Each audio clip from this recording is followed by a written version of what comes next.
de la noche.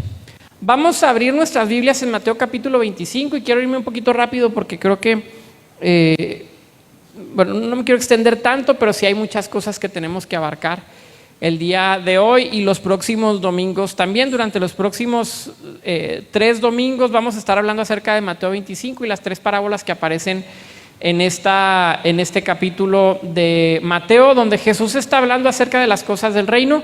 El mensaje principal de Cristo va a ser el reino de Dios llegando a la tierra para poner orden, para poner paz, para traer esperanza, rescate y muchas cosas. Y es necesario que constantemente vayamos al reino y entendamos de lo que se trataba el mensaje de Jesús y que de alguna manera seamos diligentes en la manera en que nosotros tratamos de entender las cosas de Cristo, porque en muchas ocasiones Jesús hablaba y sucedía que no entendían las personas que estaban alrededor de él, y esto lo hacía Jesús con la intención precisamente de que las personas que tuvieran hambre, aquellos que verdaderamente tenían la intención de crecer en Cristo, preguntaran, buscaran, tuvieran esta necesidad de estar aprendiendo constantemente. Entonces, las parábolas que menciona aquí Jesús en Mateo 25 son bastante conocidas, pero vamos a tratar de encontrar algunas cosas que nos puedan servir para el día de hoy. Capítulo 25, verso 1, y voy a empezar a leer si me acompañan con su vista. Dice: entonces el reino de los cielos será semejante a 10 vírgenes que tomando sus lámparas salieron a recibir al esposo. 5 de ellas eran prudentes y 5 insensatas. Las insensatas, tomando sus lámparas, no tomaron consigo aceite, mas las prudentes tomaron aceite en sus vasijas juntamente con sus lámparas. Y tardándose el esposo, cabecearon todas y se durmieron. Y a la medianoche se oyó un clamor: aquí viene el esposo, salid a recibirle. Entonces todas aquellas vírgenes se levantaron y arreglaron sus lámparas. Y las insensatas dijeron a las prudentes: dadnos de vuestro aceite, porque nuestras lámparas se apagan. Mas las prudentes respondieron diciendo: para que no nos falte a nosotros y a vosotras, id más bien a los que venden y comprad para vosotras mismas. Pero mientras ellas iban a comprar, vino el esposo, y las que estaban preparadas entraron con él a las bodas y se cerró la puerta. Después vinieron también las otras vírgenes diciendo: Señor, Señor, ábrenos. Mas él respondiendo dijo: de cierto os digo que no os conozco. Velad pues, porque no sabéis el día ni la hora en que el Hijo del Hombre ha de venir. Todo este relato que está mencionando Jesús en esta parábola, por supuesto, sabemos que Jesús utiliza constantemente figuras a su alrededor de su cultura judía, de la naturaleza, de la agricultura, de lo que pasaba en el día a día de las personas, de la pesca, etcétera, y tomaba ejemplos para que la gente pudiera de alguna manera entender lo que el reino de Dios significaba. Y es que realmente poner una definición concreta de lo que el reino de Dios es muy difícil, sino que es necesario utilizar de diferentes figuras para poderlo entender. Es como estas cosas intangibles, abstractas, que si alguien te pregunta ¿a qué sabe la manzana? Y si alguien nunca ha probado una manzana y tuvieras que explicar a qué sabe la manzana, pues tienes que tratar de responder no de una manera directa porque no lo va a entender, la reducir a 5 frases y parece que eso es todo. No, pues es que eso no es todo, tienes que entender muchas cosas. Por eso Jesús trataba de utilizar muchas cosas que tenía a su alrededor para tratar de explicar lo que se trataba el reino de Dios. Y este ejemplo, esta parábola, no va a ser una excepción. Jesús va a utilizar una boda, la típica y tradicional boda palestina, que hasta la fecha en las regiones rurales de toda esta región geográfica sigue funcionando exactamente de la misma manera. Recientemente, por los años 1900, hubo un geógrafo que le toca pasar por esta zona de Palestina y escribe precisamente un encuentro que él tiene con unas muchachas que van hacia una boda, y quiero leerte lo que él escribe. Esto fue recientemente, el siglo pasado, para que te des cuenta cómo es una tradición que se ha mantenido hasta los tiempos. Dice: cuando estábamos acercándonos a la entrada de un pueblo de Galilea, vi a 10 chicas alegremente vestidas y que iban tocando alguna clase de instrumentos, que venían bailando por la carretera delante de nuestro coche. Cuando pregunté qué estaban haciendo, el guía me dijo que iban a hacerle compañía a la novia hasta que llegara el novio. Pregunté si tendríamos la ocasión de ver la boda, pero él movió negativamente la cabeza mientras decía: puede que sea esta noche, o puede ser mañana en la noche, o puede ser dentro de hasta 15 días, eso nunca se sabe. Entonces pasó a explicar que una de las mayores suertes que se podían tener en una boda de clase media en Palestina era encontrarse con el cortejo nupcial descansando y que el novio llegara inesperadamente, a veces en medio de la noche. Es verdad que la opinión pública espera que mande un mensajero por la calle gritando: atención, que ahí viene el novio. Pero esto puede suceder o puede no suceder, y puede suceder a cualquier hora, de modo que el cortejo nupcial tiene que estar preparado para salir a la calle a cualquier hora a recibir al novio cuando se le ocurra llegar.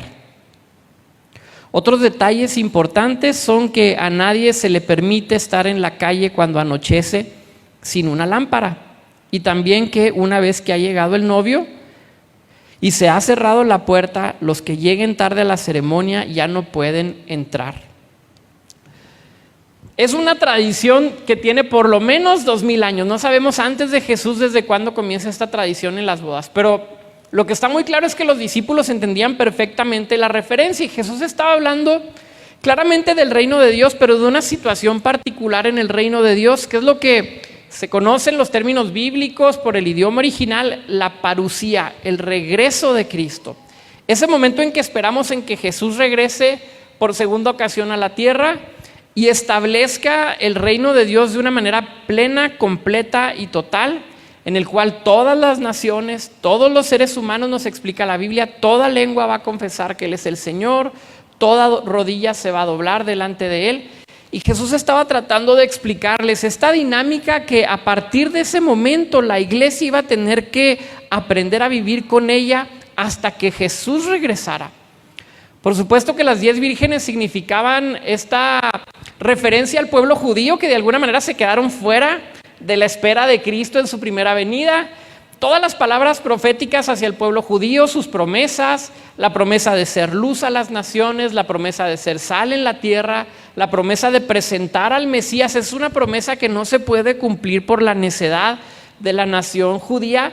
Entonces viene Cristo a tomar esta vocación profética de la nación judía, a cumplirla en sí mismo. Por eso dice la palabra, Jesús dice: no he venido a quitar la ley, sino he venido a cumplirla, porque viene a cumplir el mandamiento que la nación judía debía de haber cumplido en su tiempo. Jesús la cumple en sí mismo. En ese sentido, Jesús es una encarnación de la nación de Israel. Y entonces este mensaje que les da de las vírgenes es como tantos mensajes de Jesús que hablan hacia una generación que no quisieron escuchar la voz de Dios y no cumplieron con su destino, y le habla a una nueva generación invitándolas a que sean ellos quien lo cumpla. Todo lo que ocurre con los discípulos y los apóstoles no es casualidad. La fecha de la crucifixión de Jesús ocurre en una Pascua. Ahorita vamos a leer uno de los textos de la cena justo en el momento de la Pascua.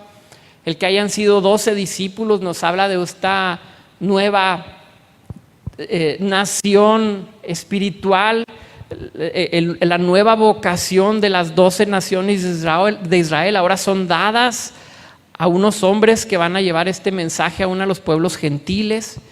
Y de alguna manera Jesús entonces les está diciendo a los judíos que andaban por ahí escuchando: ustedes fueron esas vírgenes que no estuvieron listas, pero ahora, iglesia, discípulos, apóstoles, les toca a ustedes cargar con esta vocación.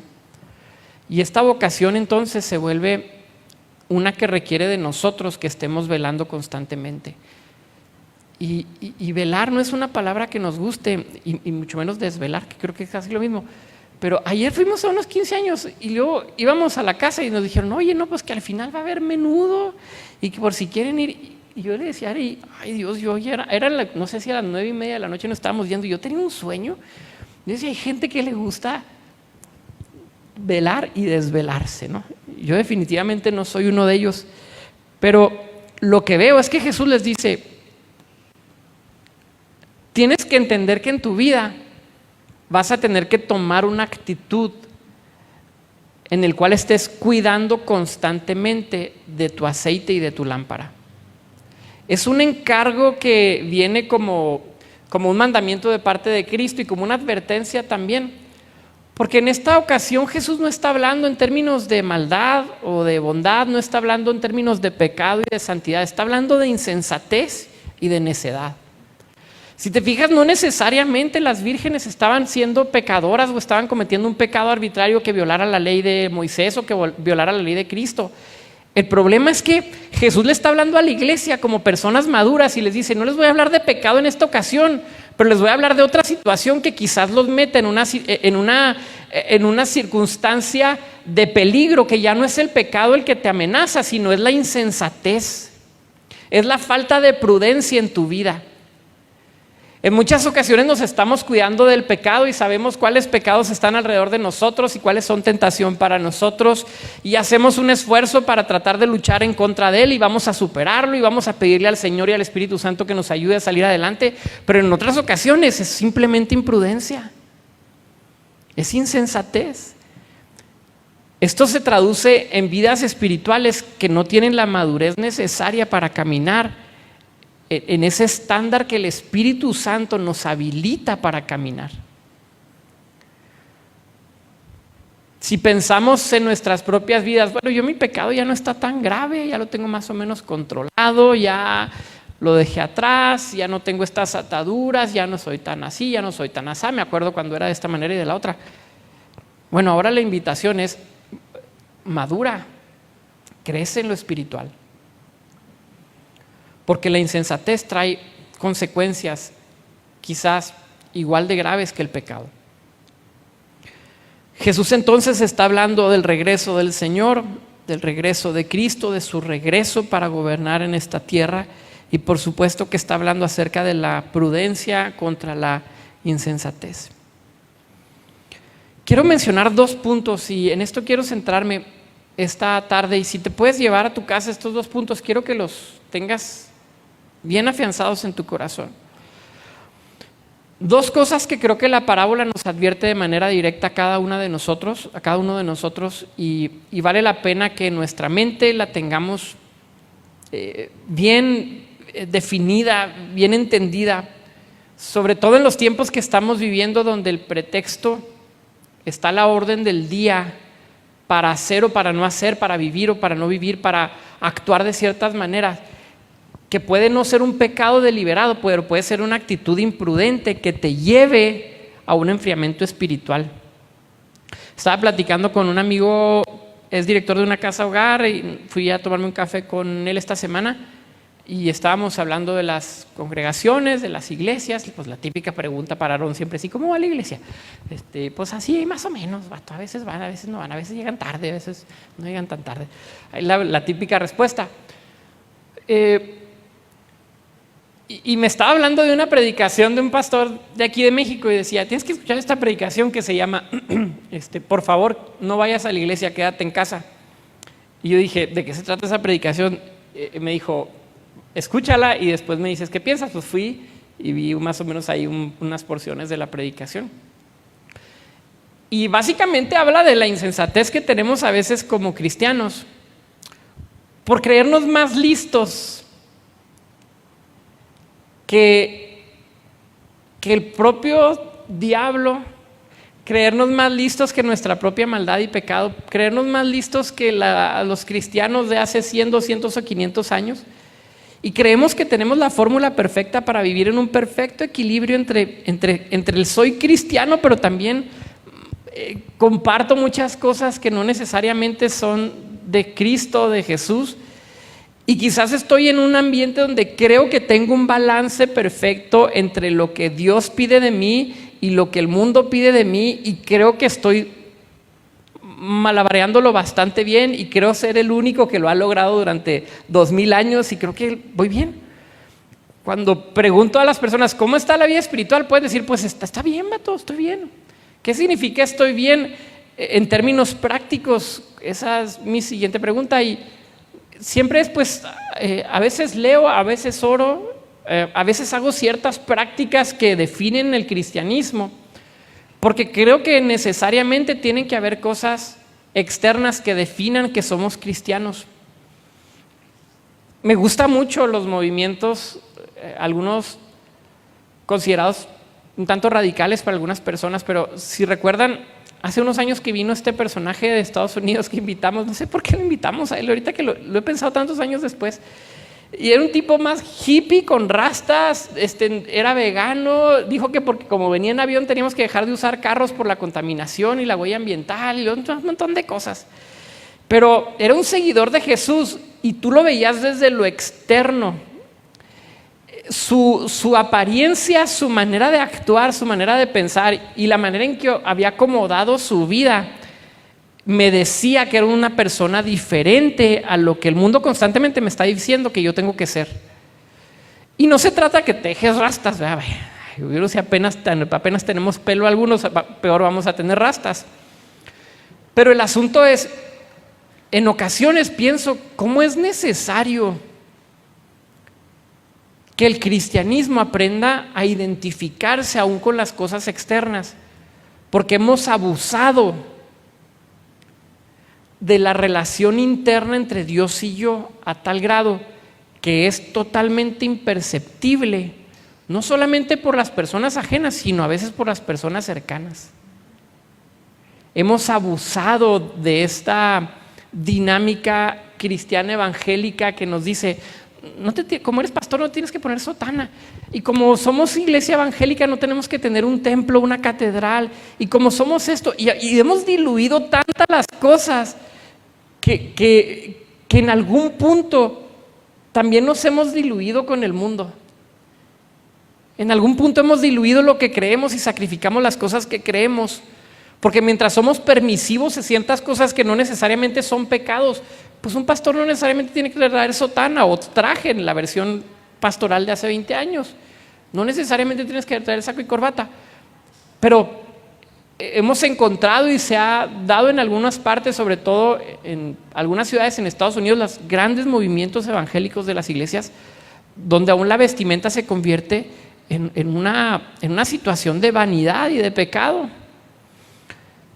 Entonces, creo que tenemos que tener muy en claro que hay cosas que a nosotros nos dicen la Biblia, que nos habla Jesús, que nos dice que tenemos que actuar de ciertas maneras y que tiene que ser visible también en lo externo. Primera cosa que quiero que te lleves el día de hoy, cosa que nos enseña esta parábola. La parábola nos advierte que hay ciertas cosas que no se pueden obtener en el último minuto. He conocido personas que en su afán de ser más sabios que el mismísimo Dios y que el mismísimo Satanás, saben el momento en que deben de ir a la iglesia, el momento exacto para alcanzar a ser salvos y estar con Dios, pero el momento exacto en que disfruté lo suficiente allá afuera de las cosas que me causan daño y que son pecado. He conocido personas que dicen, yo sé que tengo que acercarme a Dios, pero yo sé cuándo, espérame tantito. Y ese yo sé cuándo es cuando logre tener o alcanzar o acumular o tener esto, lo otro, y entonces, ya que tenga lo externo, ya me puedo acercar a Dios porque ya voy a haber logrado también lo de afuera. Cuando lo que Jesús mencionaba constantemente era, si tú eres sensato, otra vez, sensatez contra insensatez, y te encuentras un terreno que tiene un tesoro escondido, tú vas y vendes todo lo que tienes para comprar el tesoro, para comprar el terreno, porque es inteligente, tiene sentido financiero. En otra ocasión Jesús les dijo, si tú vas a un mercado y te encuentras una perla y cuesta muchísimo dinero y ahí está escondida, nadie la ha visto, nadie sabe su precio realmente, tiene mucho sentido ir a vender todo lo que tienes y venir a comprarla. Pero en estas parábolas el vender todo lo que tienes no es un sacrificio, En estas parábolas particulares de Mateo 13, que cuando Jesús habla de estas cosas, el ir a vender todo lo que tienes para ganar el reino de Dios no es un sacrificio, es una inversión. En otras partes Jesús habla de sacrificios: niégate a ti mismo, toma tu cruz, camina el camino estrecho, ponle otra mejilla, camina una milla extra, si te quieren robar, dales todo. Hay muchas maneras en que Jesús nos habla de sacrificio, pero en las parábolas donde nos habla de la perla de gran precio y del tesoro escondido, Jesús está diciendo, es que estarías loco de no hacerlo. Es que si estás encontrando el reino de Dios, si se te está presentando el reino de Dios, estarías loco en no dejar todo lo que tienes por ir a comprarlo, entre comillas, porque es una parábola nada más. Esto que se te está ofreciendo y que parece que nadie ha visto. Primera cosa, entonces, hay circunstancias que no se pueden obtener en el último minuto. Tu vida espiritual tiene que ser una de ellas. La capacidad de ser una persona sabia, porque una vez más no estamos hablando de salvación o no salvación, no estamos hablando de pecado contra santidad, estamos hablando de prudencia contra insensatez. Una persona sabia contra una persona necia. ¿Hay cristianos necios? Sí los hay. Y creo que pasa lo mismo cuando pensamos en nuestra propia maldad, cuando nos acercamos a Dios y veo que mientras más me acerco, más me doy cuenta de lo malo que soy, de mi maldad, de lo imperfecto que soy al verme a mí mismo contra esta gran luz que lo alumbra todo. Puedo ver claramente quién soy. De la misma manera, en la medida en que nos vamos acercando al Señor, también vamos haciéndonos más sabios, porque nos damos cuenta de nuestra propia necedad. Y es un proceso constante. Por eso Santiago dice, si a alguien le falta sabiduría, vaya y pídasela a Dios. Ore a Dios y pídale sabiduría y el Señor se las va a dar. Y el Señor, gustoso y en abundancia, dice, les va a dar lo necesario para que sean personas sabias. No estamos hablando de pecado, estamos hablando de ser sabios, de ser sensatos. ¿Quieres ser sabio? ¿Quieres llegar a una edad de madurez espiritual y una edad de madurez física con toda la sabiduría que el Señor te quiere dar y te quiere proporcionar para poder servir, para poder ser un ejemplo, para poder ser una persona que sea una referencia como esto poco de bueno que queda en el mundo?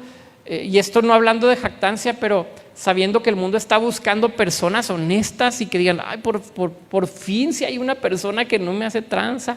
Y esto aún de los cristianos, hermanos cristianos, ¿cuántas veces he escuchado que le ponen el pescadito? No, pues voy a pensar si nadie tiene un pescadito en su negocio de esta iglesia para no regarla, espero que no, pero le ponen un pescadito a su negocio y son bien tranzas. Estoy pensando si no hay nadie aquí, creo que nadie. En otras iglesias sí me acuerdo. Y no digo que todos seamos perfectos. Es más, ¿por qué hablamos de negocio? Pones una iglesia y eres tranza. No vamos a hablar de los negocios de los congregantes, vamos a hablar de las iglesias de los pastores. Y a veces el mundo dice, ay, ¿y eso que es cristiano? Hoy me quedó mal otra vez. Uy, es que este hermano me hizo. Uy, es que este hermano.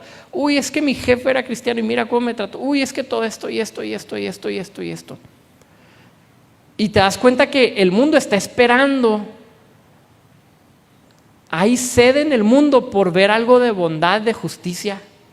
Por eso es tan refrescante ver a alguna persona que no sea necesariamente un gran misionero o un gran mártir, que es una persona humilde con eso. Una persona humilde, honesta, trabajadora, legal, que maneje bien sus finanzas, que tenga un buen testimonio. Y qué difícil es cuidar el testimonio. Dice la palabra que aún una pequeña mosca es capaz de hacer oler mal todo un perfume. Que aún un pequeño detalle en nuestra vida, a tal vez vamos a ser recordados por eso toda nuestra vida. Que un error que tengamos quizá nos va a catalogar a nosotros como, mira, no, esta no es la persona que tiene 50 años siendo buen empresario, buen esposo. No, es la persona que hace 35 cometió esta falta. Es dificilísimo mantener el testimonio. Pero para poder lograrlo y aspirar a esto, tenemos que comenzar por crecer en sabiduría, y entender que estas cosas no se obtienen en el último minuto. No podemos. Hay cosas que no se pueden obtener en el último minuto. La sabiduría, la prudencia, el buen testimonio, el fruto del Espíritu en nuestras vidas son cosas que no vas a obtener en el momento de la tentación, en el momento de la prueba. Son cosas que se cultivan. Segunda cosa que quiero que te lleves. Primera cosa, hay cosas que no se obtienen en el último minuto. Y la segunda, hay ciertas cosas que no se pueden pedir prestadas. No puedes pedirle prestada la vida espiritual de una persona para apropiártela tú. En muchas ocasiones yo he mencionado, y es mi convicción, de que la Biblia nos habla de una iglesia comunitaria, y creo yo, en este punto de lo que entiendo de las Escrituras, de lo que entiendo de la Biblia, me inclino a pensar más en que la Biblia y el cristianismo es una dinámica más bien comunitaria en lugar de personal. Creo que hay mucha más soporte bíblico para pensar que el cristianismo se vive en comunidad y no de manera aislada. Pero a veces queremos pedirle prestado a otros. Y aunque la Biblia nos dice que llevemos las cargas los unos por los otros, la Biblia nos dice que oremos los unos por los otros, la Biblia nos dice que nos alegremos cuando nuestro hermano está alegre, la Biblia nos dice que veamos por aquellos que son de la familia de la fe, dice que veamos primeramente por los de la familia de la fe. Es decir, la Biblia nos habla mucho de comunidad. Hay momentos muy específicos en los cuales solamente lo que tú hayas sembrado en lo secreto con Dios te va a poder sacar de la circunstancia en la que te encuentras. Por eso también la advertencia de Jesús. Pide en lo particular, pide en lo privado, métete a tu cámara, decía Jesús. Métete a tu cuarto, ponte a orar, y tu Padre que te ve en lo privado te va a recompensar en lo público. ¡Wow! ¡Qué poderoso es eso! En lugar de estar pidiendo prestada la vida espiritual de otros en momentos críticos, el Señor me dice y me enseña que puedo empezar a cultivar mi propia vida espiritual, puedo empezar a hacerla crecer, puedo empezar a ver cambios en mi vida si tomo pequeñas decisiones en el día a día que me ayuden a sembrar en lo espiritual, en lo que es vida, porque de ahí voy a cosechar esta vida que necesito, porque voy a sembrar en las cosas que no se ven para poder segar vida, para poder cosechar vida. Pero si sembramos constantemente en las cosas de la carne, vamos a cosechar muerte. El principio de siembra y cosecha en la Biblia, muchos años no me gustaba mencionarlo porque había escuchado muchos predicadores que hablaban de dinero, siembra y te va a llegar mucha lana. Y conocí a un pastor hace muchos años, como 15 años, 10, 15 años, no sé cuántos. Y un pastor argentino, Omar Herrera se llamaba, me acuerdo muy bien de su nombre, dice, recién convertido, fue a una iglesia y acababa de leer esta parte donde Jesús dice que el Señor te va a dar al 100 por 1. Dice, yo me emocioné tanto y dijo, es la mejor inversión que he visto en mi vida, el mejor consejo. Fue una campaña evangelística y mencionaron eso. Dijo, y el carro que acababa de sacar, mi primer carro de joven de la agencia, lo saqué y le di mi carro al predicador. Dice, yo estaba esperando el momento en que el predicador me dijera, por tu fe, ahí te va una Suburban, o ahí te va un avión, o lo que sea. Dijo, y no me llegó absolutamente nada. Y lo peor es que nadie me dio un ride a mi casa, dijo, y tuve que caminar mucho tiempo, me tuve que ir caminando hasta mi casa, pero iba con la esperanza de llegar y ver una flotilla de carros nueva en mi casa. Y cuando yo lo conocí me dijo, de eso fue hace 8 años y todavía no tengo carro.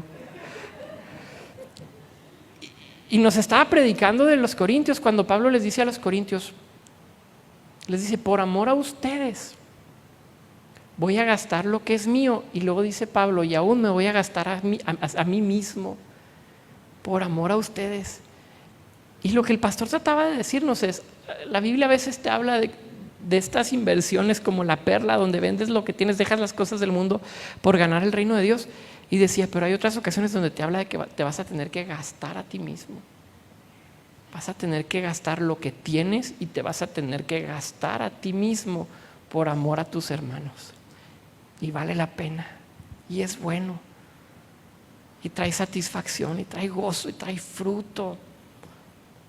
Y todo lo que siembras puedes verlo cosechado en cosas que te bendicen, que te dan vida, que producen en ti gozo, alegría, porque a veces estamos sembrando en cosas que no valen la pena. Dice también la palabra en Corintios que eres el que da pan al que come y semilla al que siembra. Y les he dicho en muchas ocasiones, que no se me olvide pedir la ofrenda. Siempre se me olvida pedir la ofrenda, me recuerdan al final. Pero siempre les digo, nos comemos la semilla y la semilla es para sembrarla. Pero somos tan hambrientos que nos comemos el pan y la semilla no va a hacer ni una diferencia en tu hambre, pero te la comes. Y dice Pablo a los Corintios, el pan es para que te lo comas, pero también te ha dado semillas. Y esas son para sembrarlas, esas son para que no te la comas. Espera que dé su fruto, espera que crezca, y entonces comes. Entonces puedes tener ya el alimento que necesitas. Pero necesitamos entender que no podemos solamente esperar un golpe de suerte en nuestra vida espiritual y que en el momento crítico o en el momento de la venida de Cristo, como por un milagro y por un golpe de suerte excepcional, no vamos a tener que lidiar con las consecuencias de lo que hemos sembrado. La advertencia de Jesús es: sé prudente, pídele al Señor sabiduría.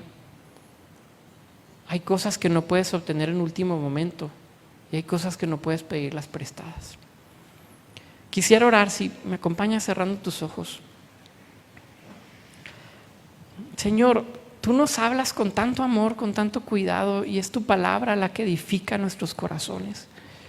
Es tu palabra la que trae vida, Señor. Yo siento que tú nos impartes vida cada vez que escuchamos tu palabra, y es una vida que nos permite seguir avanzando en nuestro caminar contigo. Padre,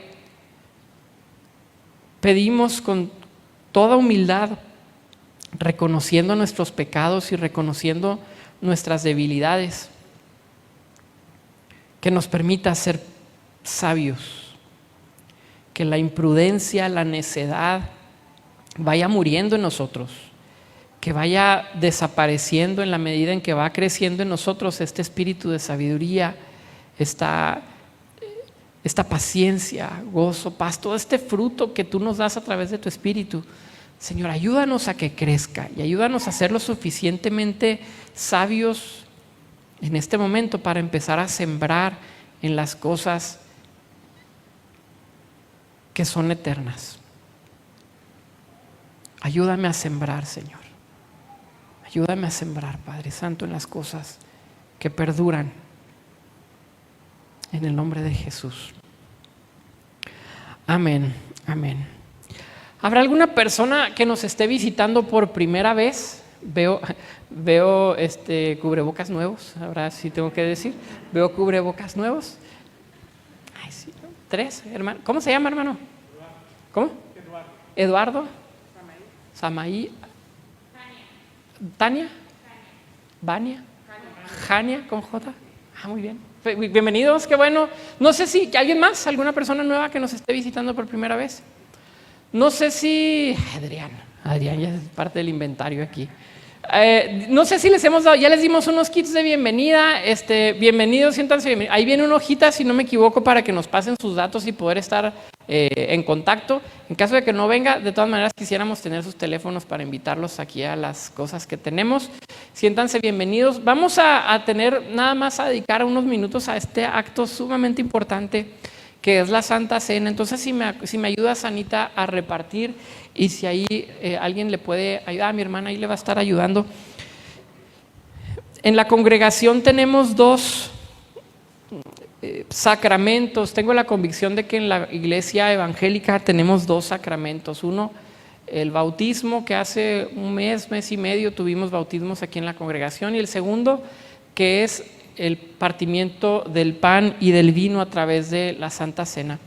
Estas dos cosas nos identifican como congregación evangélica y son dos cosas que creemos que nos hacen parte de la Iglesia Universal. No es la denominación en nuestro caso la que nos hace parte de la Iglesia Universal, no es el nombre, es el que participamos junto con la iglesia de todo el mundo y de todos los siglos en el partimiento del pan y del vino. Así es que vamos a estarlo repartiendo, y si me acompañan con sus Biblias, vamos a abrir Lucas capítulo 22, verso 14.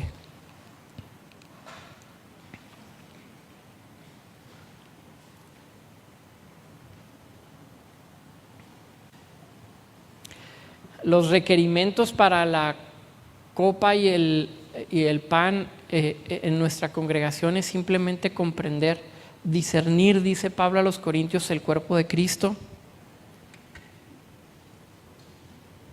No tenemos nosotros una afiliación formal como congregación. Lo único que pedimos es que entendamos lo que estamos haciendo, que comprendamos claramente la responsabilidad que implica participar de la sangre y de la carne de Jesús. Así es que cualquier persona que esté aquí, si usted nos visita y siente en su corazón, siente paz al momento de participar, puede hacerlo con toda la libertad. Lucas 22, verso 14. Dice: cuando era la hora, se sentó a la mesa y con él los apóstoles, y les dijo: cuánto he deseado comer con vosotros esta Pascua antes que padezca, porque os digo que no la comeré más hasta que se cumpla en el reino de Dios. Jesús sabía que iba a padecer, porque les dice: estaba esperando el momento en que pudiera tomarme esta copa y este pan con ustedes antes de que vaya a la cruz. Yo me imagino Jesús quizás meses antes de este momento, y en lugar de estar pensando en la cruz, Jesús estaba pensando ese momento en que iba a poder cenar con ellos. Yo me imagino que dentro de su lucha, porque se nos habla que aún sudaba como gotas de sangre en el Getsemaní, en esta lucha de su carne, porque Él es encarnado también y es humano como nosotros. Por un lado está pensando: me toca ir a la cruz, pero si algo lo consolaba era: pero voy a poder cenar con mis hermanos, voy a poder participar con ellos de mi carne y de mi sangre, y vamos a estar unidos en esta ritual, en esta dinámica que dijo Jesús: siempre que se reúnan y lo hagan, piensen en mí, acuérdense de mi sacrificio. Hay cosas muy poderosas en la iglesia que a veces dejamos de lado, como participar de la Santa Cena. A veces hemos puesto mucho el énfasis en que lo poderoso son los milagros y la profecía, y que se sane y que haya un milagro y que caiga oro. Y tenemos algo tan poderoso como los bautizos que tuvimos hace algunas semanas, fue poderoso. Y hoy, y participar de la Santa Cena. Y ahora, gracias a la iniciativa de nuestros hermanos Ana y Steven, lo vamos a estar haciendo cada mes, participar de la carne y de la sangre de Jesús. Entendamos todo esto que conlleva. ¿Cuánto he deseado comer con vosotros esta Pascua antes que padezca? Verso 16. Porque les digo que no la comeré más hasta que se cumpla en el reino de Dios. He pensado que Jesús tiene un ayuno de Santa Cena hasta su regreso. El deseo de Cristo es volverla a compartir con nosotros, pero dice: no lo voy a hacer hasta que se cumpla el reino de Dios, hasta que en la parucía, en la segunda venida de Jesús, se establezca su reino en plenitud, y entonces sí, volvamos a sentarnos. Y esa es nuestra añoranza, pero en lo que esperamos a Cristo, aquí están tus hermanos, aquí estamos. Estamos feos, pues sí, está pecador, pues sí es pecador. A veces me cae bien, a veces me cae mal, pues sí, a veces me cae bien, pero es tu hermano, es tu familia, es con quien Cristo te ha puesto para compartir las batallas espirituales, las batallas del día a día, la enfermedad, etc. nos encarga que nosotros participemos de esto. Verso 17, y habiendo tomado la copa, dio gracias y dijo: tomad esto y repartidlo entre vosotros, porque os digo que no beberé más del fruto de la vid hasta que el reino de Dios venga. Podemos tomar la copa.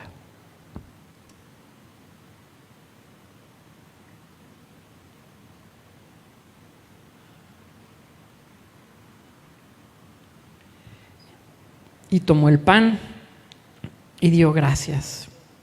Vamos a dar gracias antes de continuar. Señor, gracias, Padre.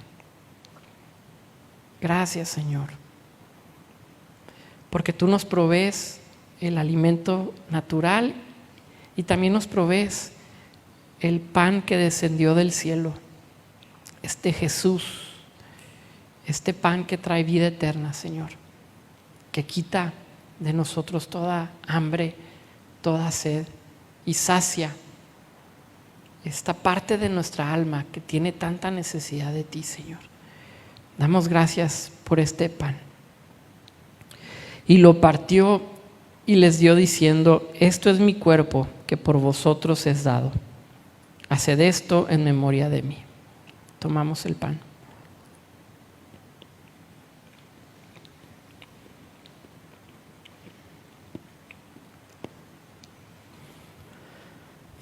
Señor, mientras nos despedimos de esta reunión, declaramos que tú eres el centro de nuestra iglesia. Declaramos que es la sangre, la carne, el pan y el vino, Señor, el centro de nuestra reunión. Que Cristo eres el centro de nuestra reunión, Señor. Que eres tú el único alimento que sacia verdaderamente nuestra sed. Despídenos con tu bendición, Señor, con tu presencia en nuestras casas, a nuestros hogares, y ayúdanos a ser portadores de buenas noticias con las personas a las cuales nos encontraremos quizá este día o durante la semana. Ayúdanos a compartir, Señor, este gozo que tenemos en ti. Damos gracias en el nombre de Jesús. Amén. Amén. Estamos despedidos por el día de hoy. Nos vemos el jueves. A la ofrenda, gracias Rebeca. A la ofrenda, pues creo que allá afuera hay un cofrecito, si pueden depositar sus ofrendas en este lugar. Nos vemos el martes en la transmisión por Facebook del estudio bíblico y el jueves nos vemos los de Conoce Reino. Bendiciones.